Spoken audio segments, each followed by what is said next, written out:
Senate has started deliberating the 2013 national budget. Government still hopes that the upper chamber will finally pass the 2 trillion pesos budget before the year ends. Bianca Piedad has the details. The Senate Finance Committee has started matter-of-factly the opening of deliberations on the 2 trillion national budget for 2013 by introducing the changes and realignments the panel made for selected government agencies. The agenda on the first day of deliberations is the proposed budget of the Department of Finance and the other agencies under it. The National Economic Development Authority, LEDAC, Department of Social Welfare and Development, Department of Justice, and Department of Science and Technology. But only the DOF's budget reached the floor today to give way for Senator Miriam Santiago to interpolate as she is absent today in the session.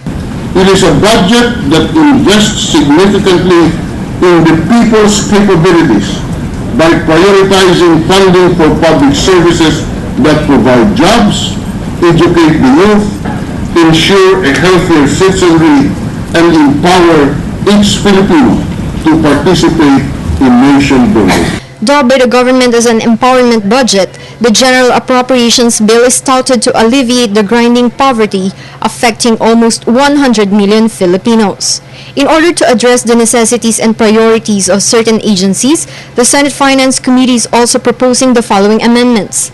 Increment number of agencies including the Bureau of Immigration to procure 5 passport reading machines, additional fund for the building and maintenance of the Anti-Money Laundering Council, a cutback of 27.5 million pesos from the budget of the Southern Philippines Development Authority, realignment of 1 million peso from the maintenance and other operating expenses or MOOE of the Supreme Court for the construction of the Manila Hall of Justice and other trial courts in the country, and the allocation of 500,000 pesos to the Commission on Elections for the acquisition of land and building of a warehouse that will house the precinct count optical scan or PICOS machines.